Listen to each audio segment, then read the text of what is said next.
ಈ ದಿನ ದೇವಿಕರ ಅವರ ಹುಟ್ಟುಹಬ್ಬದ ಪ್ರಯುಕ್ತ ನಮ್ಮ ಸ್ನೇಹಾರ್ಥಿ ವಿಶೇಷ ಮಕ್ಕಳಿಗೆ ಹಾಗೂ ಮಹಿಳೆಯರಿಗೆ ಸ್ನಾಕ್ಸ್ ಅನ್ನು ವಿತರಿಸುತ್ತಾರೆ. ದೇವರು ಅವರಿಗೂ ಅವರ ಕುಟುಂಬದವರಿಗೂ ಸ್ನೇಹಿತರೊಂದಿಗೂ ದೇವರ ಆಯುರ ಆರೋಗ್ಯ ಈಶ್ವರ ಕೊಟ್ಟು ಕಾಪಾಡಲಿ ಅಂತ ಹೇಳ್ತಾ ದೇವಿಕರ ಅವರಿಗೆ ಹುಟ್ಟುಹಬ್ಬದ ಶುಭಾಶಯಗಳು.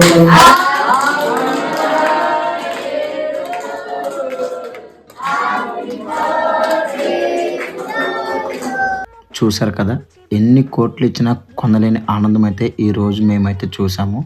సో ఈరోజు మా యానివర్సరీ అని చెప్పేసి స్పెషల్గా ఇక్కడే సెలబ్రేట్ చేద్దామని చెప్పేసి అయితే వచ్చాము. నిజంగా వీళ్ళ మధ్యలో గడిపిన ఒక 1 అవర్ మాకు చాలా ఆనందాన్ని అయితే ఇచ్చింది. మీకు ఇలా ఏమైనా స్పెషల్ రోజు అంటూ ఉంటే డెఫినెట్లీ ఒక 1 అవర్ వెళ్ళి వీళ్ళ దగ్గర టైం స్పెండ్ చేయండి. సో నిజంగా మీరు చాలా ఆనందాన్ని అయితే పొందుతారు. సో మాతో పాటు ఈ ఆనందాన్ని మీకు కూడా షేర్ చేయాలని చెప్పేసి వీడియో అయితే తీశాను. అంతకుమించి ఏమైతే కాదు, అర్థం చేసుకుంటారు అనుకుంటున్నాను. మాకు బాగా సపోర్ట్ చేసింది అయితే మా తమ్ముడు వీడే.